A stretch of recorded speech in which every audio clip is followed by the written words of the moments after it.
Let me ask you something personal. If you have type 2 diabetes or you're watching your blood sugar, has anyone ever sat you down and clearly explained what milk is actually doing inside your body every single morning? Because here's what's happening out there right now.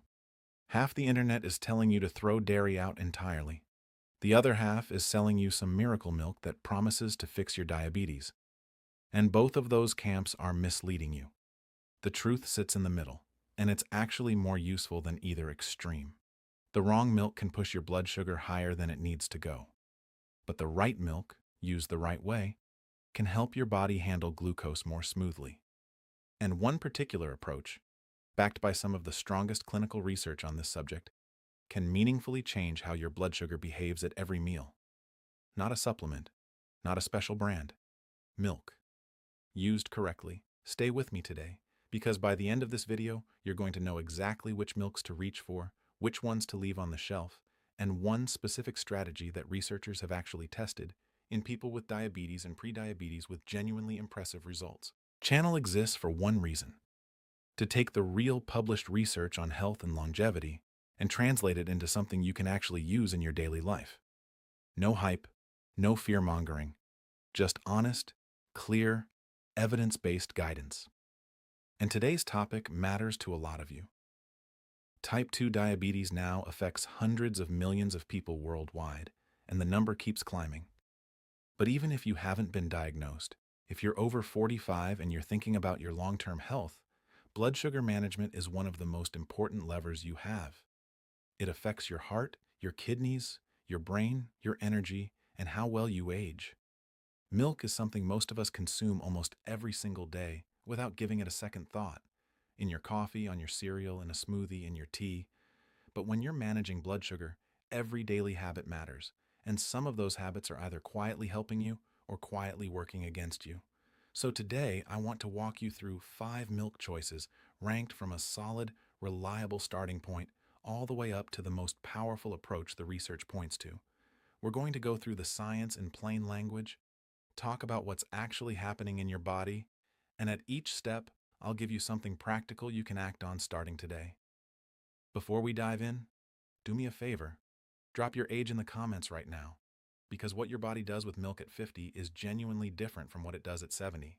And knowing who's watching helps me make content that actually fits your life. All right, let's start with number 5 and work our way up. Number 5, lactose-free and ultra-filtered cow's milk. Now, if you're someone who loves dairy and you don't want to give it up, this is your safe, evidence-backed starting point. And it's a better choice than regular cow's milk for blood sugar management.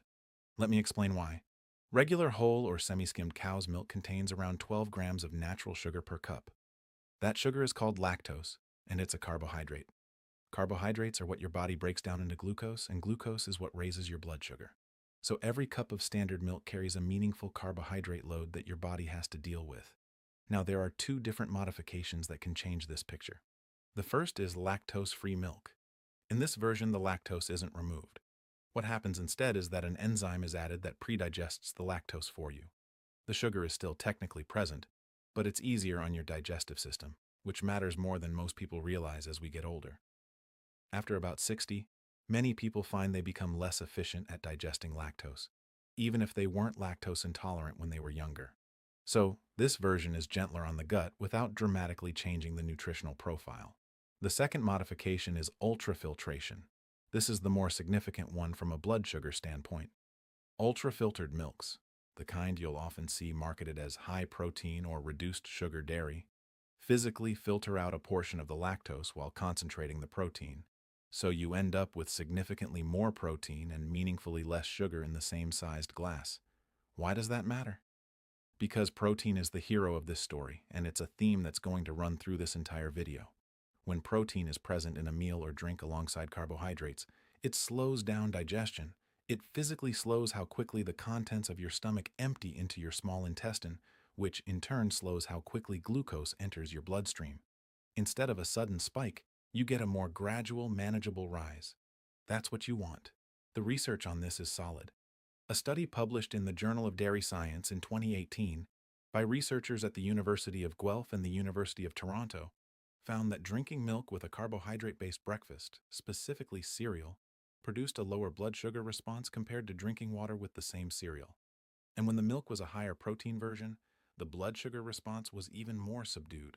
A 2019 study by Sartorius and colleagues, published in the journal Nutrients, looked specifically at concentrated milk protein from whey and found statistically meaningful reductions in HbA1c in people with prediabetes. HbA1c is your 3-month average blood sugar, and it's one of the most important numbers your doctor tracks. A meaningful drop there is significant.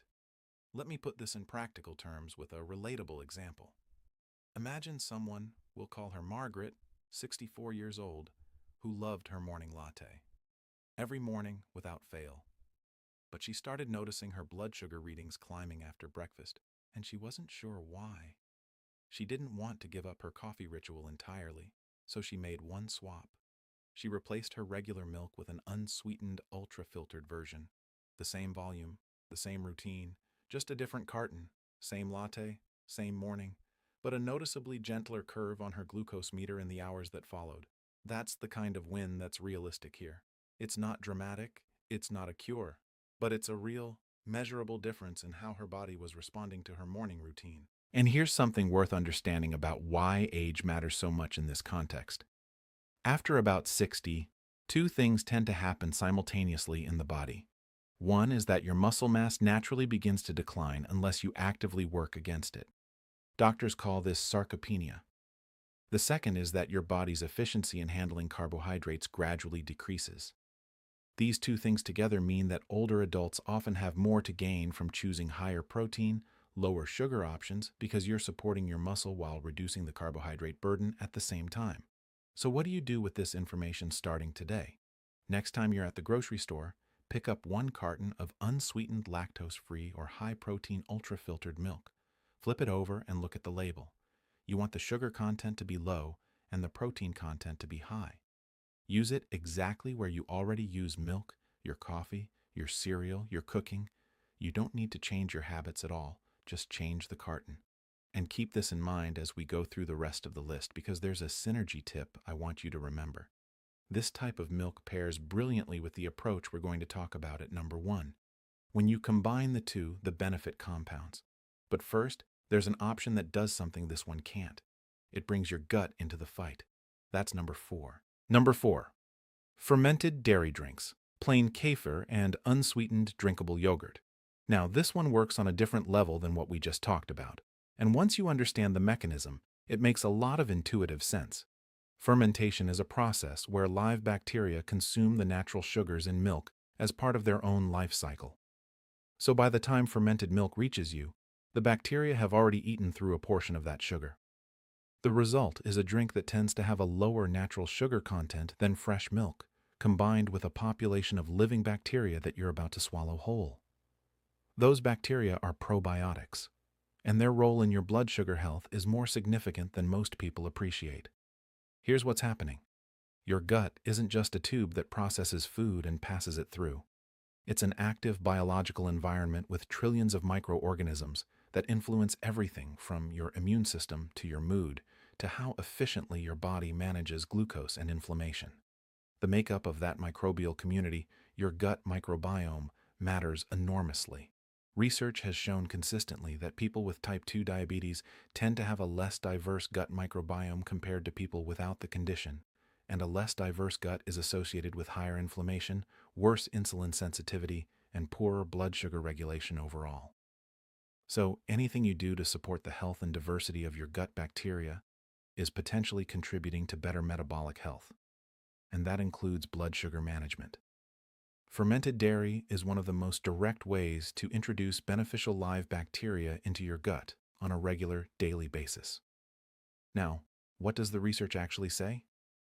Large observational studies have linked regular yogurt consumption to a meaningfully lower risk of developing type 2 diabetes over time. These are big, long-running population studies involving tens of thousands of people.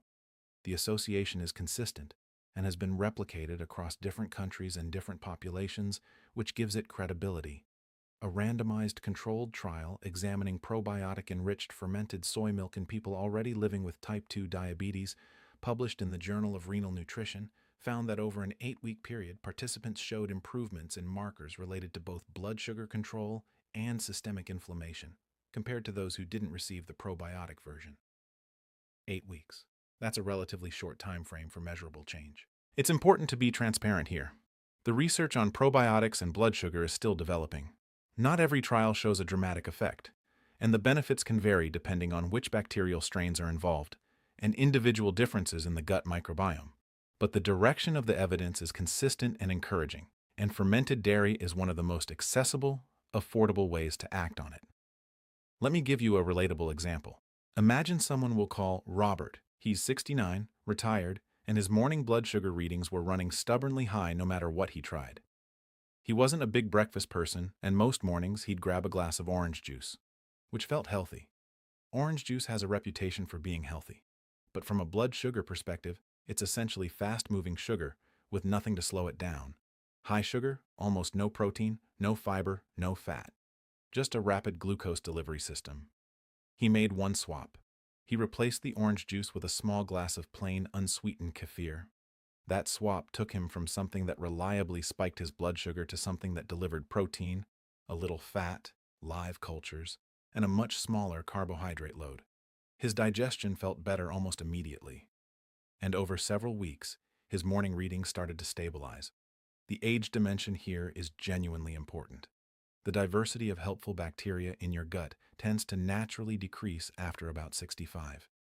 That decline is associated with increased inflammation, reduced immune efficiency, and worse metabolic function.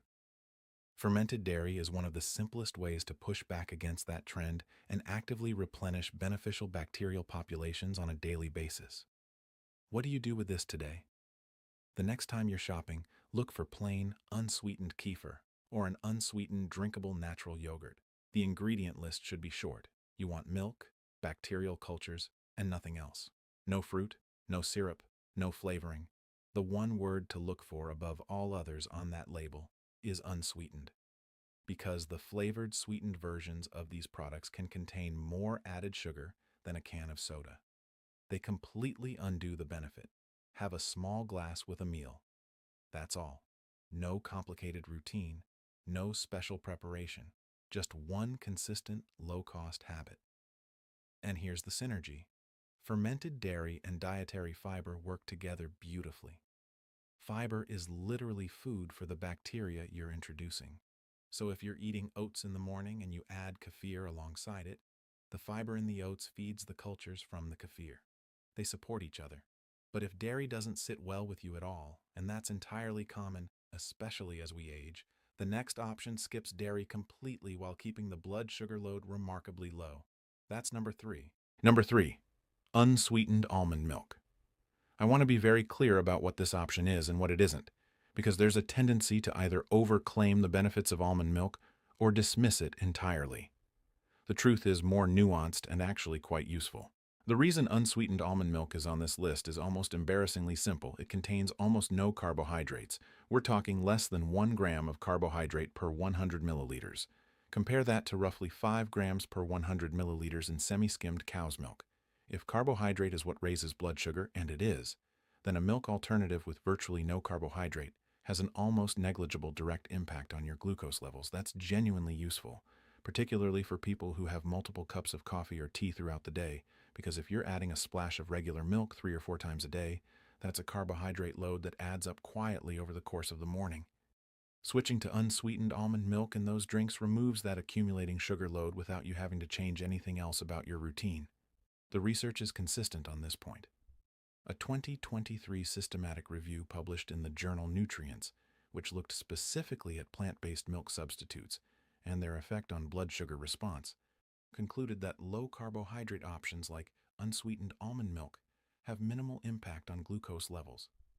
Nutritional analyses reliably rank it among the lowest carbohydrate milk alternatives available. That's why it appears on the recommended lists of many diabetes dietitians and registered nutritionists as a practical everyday swap. I should mention one caveat here, because honesty is non-negotiable on this channel. That same review noted that the long-term human trial data on plant-based milks and blood sugar is still limited, so we have strong short-term data and clear nutritional logic, but the long-term picture is still being filled in by researchers. Now here's the critical thing to understand. There's a massive difference between unsweetened almond milk and sweetened or flavored almond milk. This is the most important label reading moment of your week. Sweetened vanilla almond milk, chocolate almond milk, honey almond milk, these products can contain as much added sugar as a soft drink. The word almond on the label gives people a false sense of security. You see almond and you think healthy. But if the second or third ingredient is cane sugar or evaporated cane juice or syrup of any kind, you've essentially bought a flavored sugar drink with a health halo on it. The only version that belongs on this list is the unsweetened kind. Full stop. Let me give you a practical example. Imagine someone we'll call Susan. She's 58, a coffee drinker, 3 cups a day. She was using a generous splash of regular cow's milk in each one. Individually, that doesn't sound like much. But over the course of a day, across 3 cups, she was adding a meaningful amount of carbohydrate to her diet from milk alone without even thinking about it. She swapped to unsweetened almond milk in her coffee and made 0 other changes. She didn't change what she ate. She didn't change her coffee. She simply removed a quiet, daily sugar load that she hadn't even noticed was there. Now here's the important, honest caveat I want you to carry away. Almond milk is very low in protein, naturally so, and protein matters enormously, especially as you get older. After 60, your protein requirements actually increase, not decrease, because your body becomes less efficient at extracting and using protein from food. If you're relying on almond milk as a significant part of your nutrition, you're not getting the protein benefit that cow's milk or soy milk would provide. So almond milk is a brilliant low-sugar base, perfect in your coffee, your tea, your morning cereal. But if protein is what you need, you'll want to get it from elsewhere, which is exactly what number 2 offers. Start today with something very easy. Replace the milk in your coffee or tea with an unsweetened almond milk. It's widely available and often comparably priced to dairy. Read the label before you put it in your basket, and make sure that one word appears: unsweetened. Number 2, unsweetened soy milk. And I'd argue this is the best all-around option on this entire list for most people managing blood sugar. Here's why. Soy milk does something that almost no other plant milk can do. It delivers both low sugar and high-quality protein in the same glass. Most plant milks give you one or the other. Almond milk, as we just discussed, is very low in sugar but also very low in protein. Rice milk has some protein but significantly more sugar. Oat milk is delicious but has a surprisingly high carbohydrate content that can affect blood sugar meaningfully. Soy milk threads that needle. It contains roughly 2 to 3 grams of carbohydrate per 100 milliliters, which is significantly lower than cow's milk and much lower than oat milk. But it also contains a full, complete protein, and that's a rare thing in the plant world. Most plant proteins are incomplete, meaning they don't contain all of the essential amino acids your body needs. Soy is one of the exceptions. Its protein profile is comparable in quality to animal protein, which is why nutritionists rank it separately from other plant milks. That combination of low carbohydrate and high-quality protein is exactly what you want from a blood sugar management perspective. The low carbohydrate means less glucose going in. The high protein means digestion slows down, and the glucose that does come from the rest of your meal enters your bloodstream more gradually. Now I want to be straight with you about the research, because I think you deserve the honest picture, not a cherry-picked version. A 2021 meta-analysis published in the journal Nutrients, which pooled findings from multiple randomized controlled trials, found that soy protein on its own did not produce a large, reliable, standalone drop in fasting glucose or HbA1c. So if you're hoping soy milk is a magic fix for your blood sugar numbers, the research doesn't fully support that. I want to be clear about that. But here's what the same body of research did find, and this is very important. Soy significantly and consistently reduced total cholesterol and LDL cholesterol, the kind associated with cardiovascular risk. And a separate 8-week randomized controlled trial found that soy protein improved HbA1c compared with dairy-based casein protein head-to-head. Why does the cholesterol point matter so much here? Because the number 1 cause of death among people living with type 2 diabetes is cardiovascular disease. Heart attack and stroke are the primary threats. And if your choice of milk is also quietly protecting your heart while keeping your blood sugar steady, that's a drink doing 2 jobs at once. That's meaningful. Let me illustrate this. Imagine someone we'll call David. He's 66, living with type 2 diabetes for several years, and his cholesterol numbers had been creeping in the wrong direction. He wanted to reduce his dairy intake for personal reasons, and he was looking for a plant-based alternative that wouldn't sacrifice his nutrition. He moved to unsweetened fortified soy milk across the board. His coffee, his cereal, his cooking. His blood sugar stayed stable. And over the following months, when he went back to his doctor for labs, his cholesterol numbers had shifted in a better direction. Same lifestyle otherwise. One swap in the milk aisle. The age dimension is worth mentioning again. After 60, both rising cholesterol and declining muscle mass become more prominent concerns. Soy milk speaks to both directly. The complete protein helps preserve muscle. The cholesterol-lowering effect addresses one of the key cardiovascular risks that comes with aging and diabetes. What do you do with this practically? Look for unsweetened fortified soy milk. The word fortified matters here because it means calcium and vitamin D, and often B12 have been added back. If you're reducing or eliminating dairy, those nutrients still need to come from somewhere, and fortified soy milk helps cover them. Use it anywhere you'd use cow's milk. It's versatile, it's widely available, and it carries some of the most robust nutritional evidence of any milk alternative. And here's the thing. Soy milk is also the perfect partner for the number one approach on this list. Because number one isn't really about which carton you buy, it's about when you drink it. And the science behind it is genuinely the strongest thing in this entire video. Let's talk about it. Number one, and I want to be very clear, this isn't a brand. It's not a special ingredient. It's not something you have to order online or spend extra money on. The single most powerful thing the research points to is this.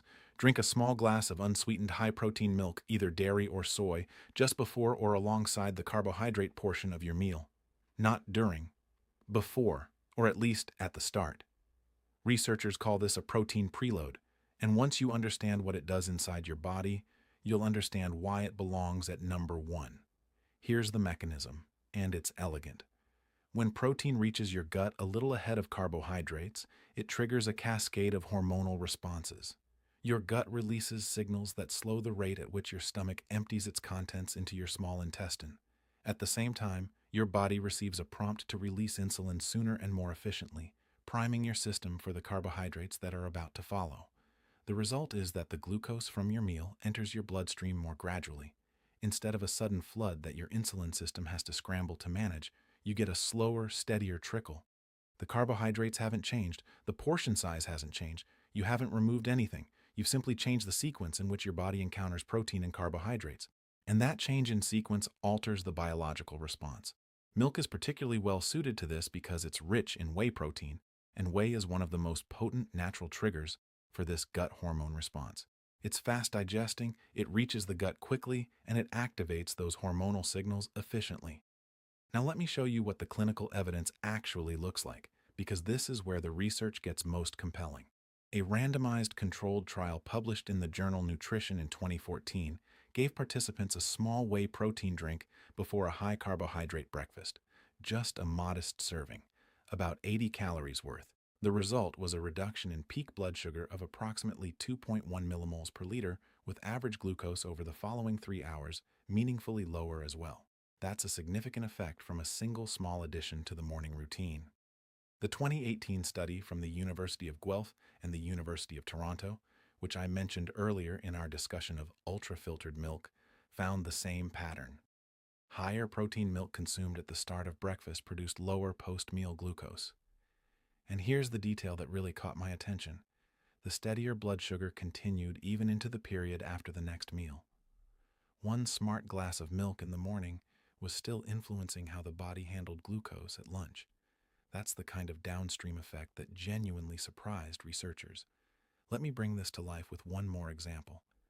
Imagine someone named Eleanor. She's 72. Every morning her blood sugar would rise meaningfully after breakfast, regardless of how carefully she chose her food. She'd have oatmeal, which is generally considered a healthy breakfast, and still her meter would show a significant climb afterward. She hadn't realized that timing could matter as much as content. She changed nothing about her breakfast. Not the oatmeal, not the toppings, not the portion. She simply started drinking a small glass of unsweetened high-protein milk about 10 minutes before she sat down to eat. The same kitchen, The same bowl, the same food. A noticeably calmer, flatter curve on her glucose meter in the morning hours that followed. The food didn't change. The order did. And this matters especially as you age. After about 65, one of the things that happens naturally in the body is that the early phase of insulin release, the first burst your pancreas produces in response to a meal, tends to become slower and less efficient. This early phase is actually really important. It's the body's first line of defense against a post-meal glucose spike. If it's delayed or blunted, your blood sugar can climb higher and stay elevated longer before your system catches up. A protein preload helps nudge that process. It primes the body. It essentially gets the hormonal signals moving before the bulk of your carbohydrates arrive, so that when the glucose does come, the response is faster and more coordinated. And here's something beautiful about this strategy. It costs nothing extra. You're not adding a meal. You're not adding a supplement. You're using a small amount of the same milk you were probably going to have anyway, and simply drinking some of it first. Start tomorrow morning, before your highest carbohydrate meal of the day. Whether that's toast, cereal, oatmeal, or whatever it might be, pour out a small glass of unsweetened high-protein milk. About 150 to 200 milliliters is sufficient. Drink it 10 minutes before you eat. If you forget or don't have 10 minutes, drinking it at the very start of the meal still helps. The timing doesn't have to be precise. The principle matters more than the stopwatch. Use the soy milk from number 2, or use the ultra-filtered dairy from number 5. Either one gives you the protein density that makes this strategy work. And now, here's where this whole video clicks together. Everything we've covered today builds toward this moment.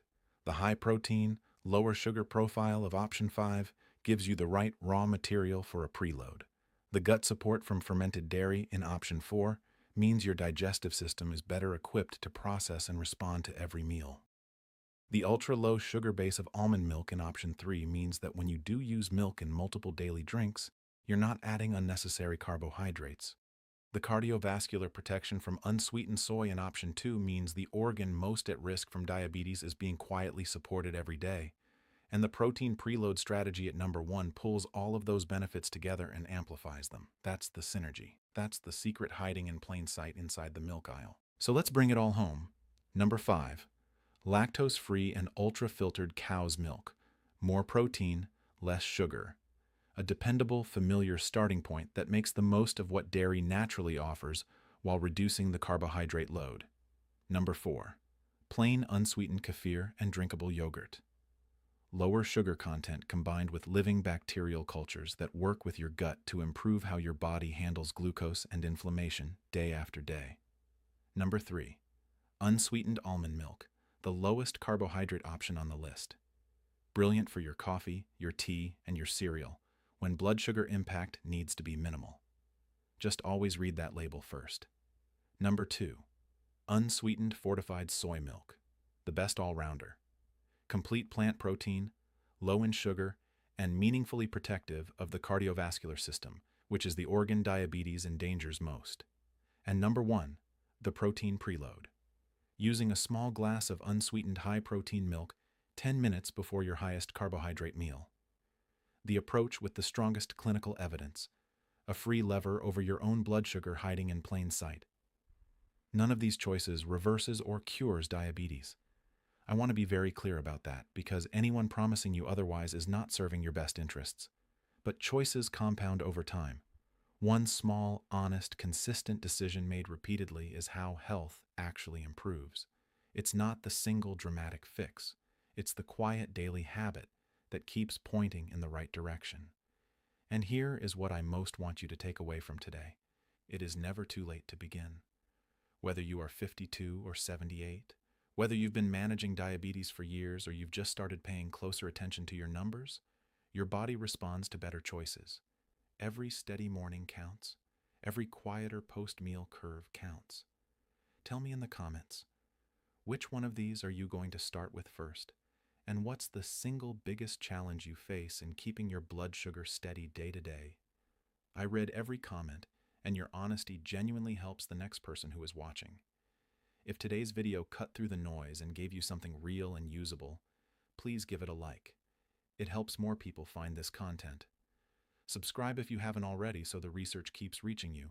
And share this with someone you care about who is navigating diabetes or thinking about their metabolic health. Because the best gift you can give someone you love is honest, clear, actionable health information. Take care of yourself. I'll see you in the next one.